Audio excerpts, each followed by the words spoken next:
नमस्कार सभी साथियों को। मैं हूं भावना और आप सभी देख रहे हैं लीगल होम्स का यूट्यूब चैनल। आज हम इस क्लास में दंड प्रक्रिया संहिता यानी क्रिमिनल प्रोसीजर कोड 1873 को देखेंगे, जिसमें हम इसके सामान्य परिचय को और थोड़ा बहुत हिस्ट्री को ब्रीफ करेंगे और साथ ही साथ में सेक्शन नंबर 1 को डिस्कस करेंगे। अगर आप लोग नए हैं चैनल पर तो चैनल को सब्सक्राइब कर लीजिए। अगर क्लास अच्छी लगती है तो लाइक कीजिए और अपने दोस्तों के साथ शेयर भी कीजिए। चलिए, आज हम डिस्कस करने वाले हैं कि भारत में क्यों ज़रूरी हुआ सीआरपीसी को लागू होना, या सीआरपीसी का क्या है, ये क्यों इस्तेमाल की जाती है, क्या वजह है कि हम सीआरपीसी का इस्तेमाल करते हैं। तो जैसा कि आप सभी को पता है कि हमारे भारत के ऊपर ब्रिटिश का शासक था। ब्रिटिश काल से पहले भी रूल रेगुलेशन चले होंगे। तो पहले क्या कोई अपराध नहीं हुआ होता था, या होता था तो किस प्रकार के कानून का प्रयोग करके उसको दंड दिया जाता था। तो इसी प्रकार से हमने जब आईपीसी पढ़ी थी तो आईपीसी हमें बताती है कि अगर कोई भी व्यक्ति किसी भी दूसरे व्यक्ति के प्रति कोई भी अपराध करता है तो उसका प्रोविज़न, उसको सज़ा का प्रोविज़न उसमें आईपीसी में दिया गया है, और सज़ा किस प्रकार से दी जाएगी, किस तरीके से उसकी संपुष्टि की जाएगी, वह करती है दंड प्रक्रिया संहिता। भारत में आपराधिक कानूनों के क्रियान्वयन के लिए मुख्य कानून यह है सीआरपीसी। सन 1973 में पारित हुआ था और 1 अप्रैल 1976 से संपूर्ण भारत पर लागू किया गया था। इसका पूरा नाम है दंड प्रक्रिया संहिता।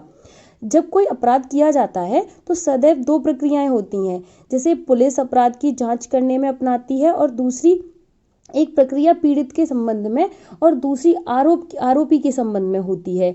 सीआरपीसी में इन प्रक्रियाओं का ब्यौरा दिया गया है और आईपीसी में दंड संहिता का ब्यौरा दिया गया है, यानी दंड किस प्रकार से है उसका ब्यौरा दिया गया है आईपीसी में, और दंड के होने के बाद में प्रक्रिया क्या अपनाई जाएगी वह दिया गया है सीआरपीसी में।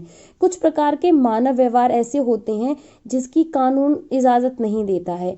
ऐसे व्यवहार करने पर किसी व्यक्ति को उनके परिणामों का सामना करना पड़ता है। खराब व्यवहार को अपराध या गुनाह कहते हैं और इसके परिणाम को दंड कहा जाता है। जिन व्यवहारों को अपराध माना जाता है उनके बारे में हर अपराध से संबंधित दंड के बारे में ब्यौरा मुख्यतः आईपीसी में दिया गया है। जब कोई अपराध किया जाता है तो सदैव 2 प्रक्रियाएं होती हैं, जिन्हें पुलिस अपराध की जांच करने में अपनाती है, और एक प्रक्रिया जो कि पीड़ित के संबंध में होती है और दूसरी आरोपी के संबंध में होती है। सीआरपीसी में इन दोनों प्रकार की प्रक्रियाओं का ब्यौरा दिया गया है। दंड प्रक्रिया संहिता के द्वारा अपराधियों को दंड दिया जाता है। अब हम बात करते हैं कि दंड प्रक्रिया किस प्रकार की विधि है। तो हम इसे कह सकते हैं, हम 2 भागों जो विधियां होती हैं 2 भागों में विभक्त होती हैं। पहली मौखिक विधि और दूसरी प्रक्रियात्मक विधि। मौलिक विधि क्या होती है, माफ कीजिएगा, मौलिक विधि और प्रक्रिया विधि यानी मौलिक विधि क्या होती है। मौलिक विधि होती है शक्तियों, अधिकारों, कर्तव्यों, इन दायित्वों को परिभाषित करती है, उनका सर्जन एवं विवेचन करती है। जबकि प्रक्रिया विधि मौलिक विधि को प्रवृत्त करने के लिए अपनाई जाने वाली रीति होती है, प्रक्रिया एवं कार्यवाही का वर्णन करती है। दंड प्रक्रिया संहिता एक प्रकार की ही प्रक्रिया विधि है।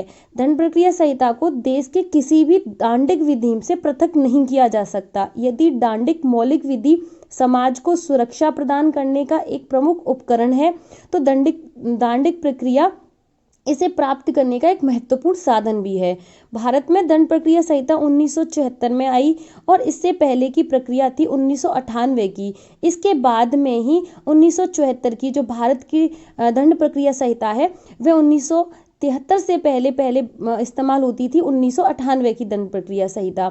इसके बाद में नई प्रक्रियाएं, इसमें कई सुधार किए गए, जैसे न्यायपालिका और कार्यपालिकाओं का अलग अलग किया गया और उनका प्रमुख उद्देश्य भी अलग अलग कर दिया गया। तो जो दंड प्रक्रिया संहिता है हम 1973 की पढ़ते हैं, जिसमें कुल 37 चैप्टर्स हैं, 484 धाराएं हैं और 2 अनुसूचियां हैं। पहली अनुसूची में अपराधों का वर्णन किया गया है और दूसरी अनुसूची में प्रारूपों का समावेश किया गया है कि किस प्रारूप में आप किस प्रकार के जो फॉर्म्स दिए हुए हैं उस प्रकार से आप न्यायालय के सामने यह प्रस्तुत करोगे। अब समझते हैं कि दंड प्रक्रिया संहिता की हिस्ट्री क्या थी। दंड प्रक्रिया संहिता पहले कौन कौन सी संहिताएं इस्तेमाल की जाती थी, तो मैं बात करती हूँ 1852 की। तो 1852 में उच्चतम न्यायालय दंड प्रक्रिया संहिता एक अधिनियम हुआ करता था, उस अधिनियम को ही लागू किया गया था। उसके बाद में उसमें कुछ कमियां हुई, उसके बाद में उच्च न्यायालय दंड प्रक्रिया संहिता प्रभाव में आई, जो 1865 की दंड प्रक्रिया संहिता मानते थे। जब ब्रिटिश का काल भारत में आया, भारत के प्रांतों पर फैला, तो वहां पर एक सबसे पहले सर्वप्रथम दंड प्रक्रिया संहिता 1861 में लागू की गई थी ब्रिटिश भारत के दौरान। उसके बाद में कई सारे पुनः स्थापित किया गया 1882 में। 1882 के बाद में 1898 की बात है, जब नए संशोधनों के साथ में इस प्रक्रिया को लागू किया गया। जो हम लास्ट में जो हमारी भारत की पूर्व प्रचलित दंड प्रक्रिया संहिता थी, वो हम 1898 के प्रोविजंस के नए प्रोविजंस जुड़ने के बाद में 1973 की दंड प्रक्रिया पढ़ते हैं। जैसा कि आप सभी ने देखा ही होगा, कई बार एग्जाम में भी पूछ लिया जाता है कि 1973 से पहले कौन सी प्रक्रिया, जो दंड प्रक्रिया संहिता थी, लागू थी, या उसको निरस्त करके उसके स्थान पर कौन सी प्रक्रिया अपनाई गई। तो आप याद रखिएगा 1898 की जो दंड प्रक्रिया संहिता थी, उसको निरस्त करके जो वर्तमान में अभी दंड प्रक्रिया संहिता है वह 1973 की है। अब एप्लीकेबिलिटी डेट देखते हैं इसकी, जब इनेक्ट हुई, ये कब हुई, तो 1 अप्रैल 1974 में, 1 अप्रैल 1974 में ये संपूर्ण भारत में लागू हुई, लेकिन जम्मू एंड कश्मीर को छोड़कर। अब आपको सभी को पता होगा 1974 में जम्मू एंड कश्मीर हमारे भारत का हिस्सा नहीं था, अलग से वह राज्य थे। लेकिन जैसा कि आप सभी को पता है 2019 में जम्मू एंड कश्मीर भी भारत का अभिन्न हिस्सा बन गया है। आर्टिकल 370 हटने के बाद में जो है, अब यह दंड प्रक्रिया संहिता जम्मू एंड कश्मीर पर भी लागू है। अब आपसे प्रश्न पूछा जाए कि दंड प्रक्रिया संहिता जम्मू एंड कश्मीर पर किस वजह से लागू है, तो देखिए Jammu and Kashmir reorganisation act 2019 के अकॉर्डिंग ये क्वेश्चन बनने वाला है। जैसे ही आप कोई भी नया एग्जाम देखोगे, नए एग्जाम में आप इंटर करोगे, कोई ना कोई एक ऐसा क्वेश्चन बन ही जाएगा कि कौन से प्रोविजंस अब जम्मू एंड कश्मीर पर लागू हैं या नहीं है। जब हम विस्तार से पढ़ेंगे तो सीआरपीसी को हम अच्छे से समझेंगे कौन से प्रोविजंस जो है जम्मू एंड कश्मीर पर लागू हैं, जो कौन से प्रोविजंस जम्मू एंड कश्मीर पर लागू नहीं है।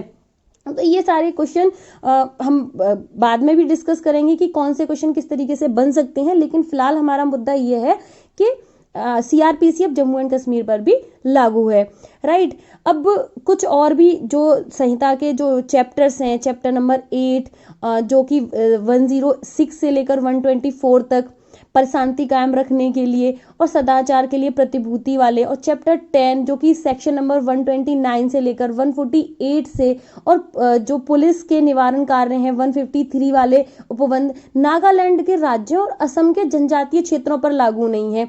यानी कि आपको याद रखना है, एक तो धारा जो चैप्टर 8 है, चैप्टर 10 है, और जो किस पे लागू नहीं है, नागालैंड राज्य और असम के जनजातीय क्षेत्रों पर लागू नहीं है। और संहिता के जो शेष उपबंध बचे जाते हैं वे नागालैंड राज्य एवं असम के जनजातीय क्षेत्रों को लागू करने के संबंध में अगर सरकार अधिसूचना द्वारा जारी करती है तो वह भी नागालैंड और असम के उन भागों पर भी प्रभावी हो जाएंगे, राइट।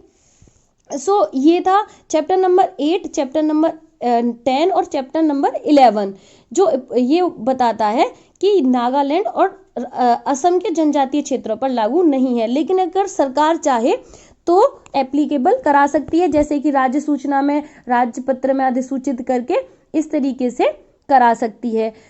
हमारा जो सेक्शन नंबर 1 है वह अपने आप को बताता है कि हमारी जो सीआरपीसी है उसका क्या नाम है, complete short title extend and commitment को डील करता है। जैसा कि मैं आपको पहले ही बता चुकी हूँ कि इस प्रक्रिया को हम कहेंगे दंड प्रक्रिया संहिता 1973 की, और जो कि जो राष्ट्रपति की अनुमति जिस पे मिल जाती है उस समय हमें मिल गई थी 24 जनवरी 1974 में, लेकिन संपूर्ण भारत पे कब लागू हो गई थी, 1 अप्रैल 1974 में ये कंप्लीट हो गई थी। और ये एक्ट था 1974 का अधिनियम नंबर 2। तो ये भी याद रखना है, कई दफा ये सवाल भी पूछ लिया जाता है। ये आपको समझ में आ गया हो कि प्रवर्तन डेट क्या है और राष्ट्रपति की अनुमति कब मिली थी। और इसका पूरा नाम दंड प्रक्रिया संहिता मैंने बता ही दिया, और जम्मू एंड कश्मीर पर भी अब लागू है, भारत का अभिन्न हिस्सा बन चुका है। और चैप्टर 8, 10 और 11 नागालैंड राज्य पर और जनजातीय क्षेत्रों पर लागू नहीं है। तो विशेषकर आपको ये ध्यान देना है। तो आज की क्लास आपको कैसी लगी प्लीज़ कमेंट में बताइए, और हम आगे के जो क्लासेस रहेंगी उससे रिलेटेड आपको अपडेट मिल जाए उसके लिए आप चैनल को सब्सक्राइब भी कर लीजिएगा। Have a great day, bye bye.